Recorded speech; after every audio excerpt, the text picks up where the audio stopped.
কেঁপে উঠছে বিশ্ব, পারমাণবিক শক্তিতে সৌদি আরব। সৌদি আরবের পরমাণু চুল্লি নির্মাণের কাজ আগামী কয়েক মাসের মধ্যেই শেষ হতে যাচ্ছে। স্যাটেলাইট থেকে তোলা ছবিতে এমন তথ্যই দিয়েছে। কিন্তু পরমাণু বোমা বানানো থেকে বিরত থাকতে যেসব রক্ষাকবচ মেনে চলতে হয় তা মেনে চলা হচ্ছে কিনা ছবিতে এমন কিছু দেখা যায়নি।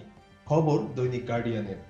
উপগ্রহের ছবিতে দেখা গেছে পরমাণু জ্বালানি ধারণ করার জন্য 10 মিটার লম্বা স্টিলের নলাকার পাত্র নির্মাণ করা হয়েছে। কংক্রিটের ভবনের চারপাশে অবকাঠামো নির্মাণ কাজ চলছে। রিয়াদের বাইরে বিজ্ঞান ও প্রযুক্তির জন্য গড়ে তোলা বাদশাহ আব্দুল আজিজ শহরে এ চুল্লি নির্মিত হচ্ছে। আন্তর্জাতিক আণবিক শক্তি সংস্থার পরমাণু পরিদর্শনের সাবেক পরিচালক রবার্ট কেলি জায়গাটি শনাক্ত করেছেন।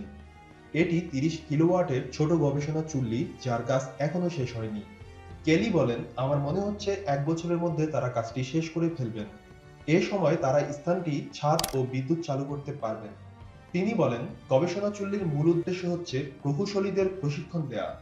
কিন্তু চুল্লিতে জ্বালানি প্রয়োগের আগে সৌদি আরবকে একগুচ্ছ বিধিমালা বাস্তবায়ন করতে হবে, যার মধ্যে আন্তর্জাতিক আণবিক শক্তি সংস্থার পরিদর্শন করতে পারে। বিভিন্ন বস্তু যাতে অস্ত্র নির্মাণের দিকে মোড় না নেয় সেই পরিকল্পনা নিশ্চিত করতে হবে, যা একেবারে এড়িয়ে যেতে হবে। আন্তর্জাতিক আণবিক শক্তি সংস্থায় আর্জেন্টিনার দূত রাফায়েল মারিয়ানো গ্রোসি বলেন, বলতে গেলে চলতি বছরের শেষ দিকে এই চুল্লির কার্যক্রম শুরু করা যাবে।